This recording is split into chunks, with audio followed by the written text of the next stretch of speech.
Okay, so this is a basic router bit like for a radius, and what I use this for is I mount it in a router and I set the depth. So when I'm taking a full tang knife, I'll set the depth so that this bearing rides along the tang and make sure that the carbide blades don't come in contact with the steel. You can run it basically with the guides right up to the steel.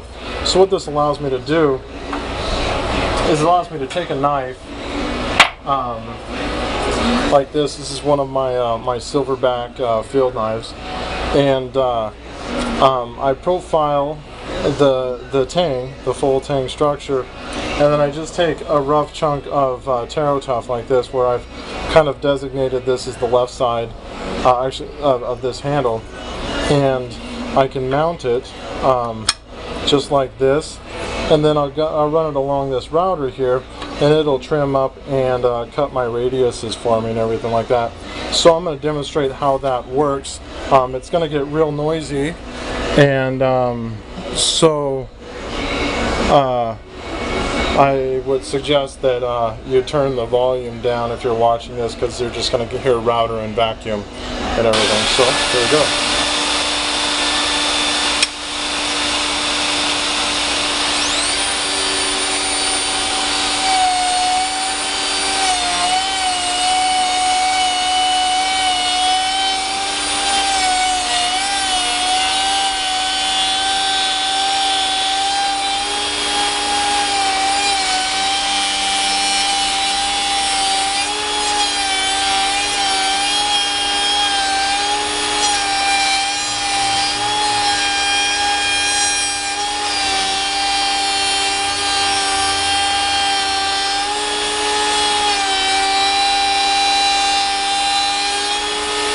Okay, so we can see that basically radius is the same.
Okay, so here's the other side.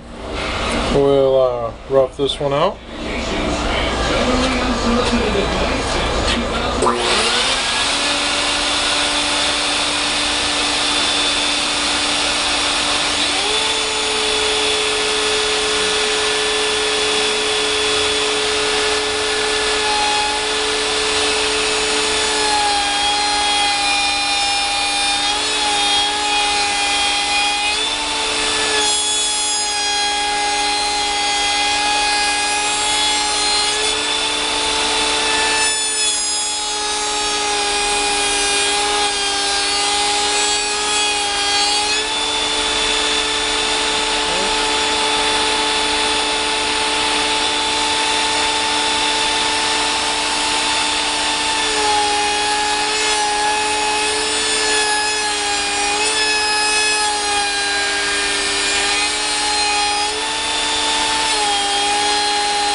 so we take and put these pieces together. Just gonna pop some plugs on. There we go.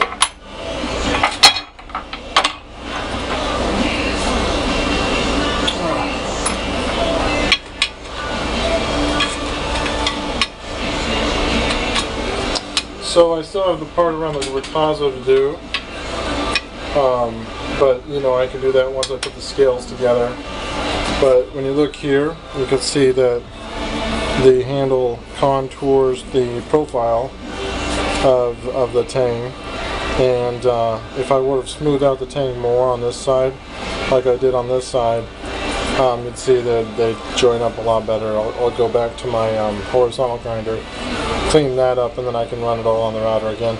You can actually do this after you glue, or if you screw in I'm going to screw in these handles. You can do that all. It actually does a finish here at the end, sand all that off and leave that flat, and then curve these, and I can actually radius up here at the Ricasso area too. But that's kind of like a instant handle. You can do some more carving, recess, do some more carving, but this is a great place to start because you have uniform and symmetrical angles, radiuses along here, so you've got great references for when you're comparing your left and right side. So that's what I wanted to show you about using a router with a carbide radius bit, and there we go.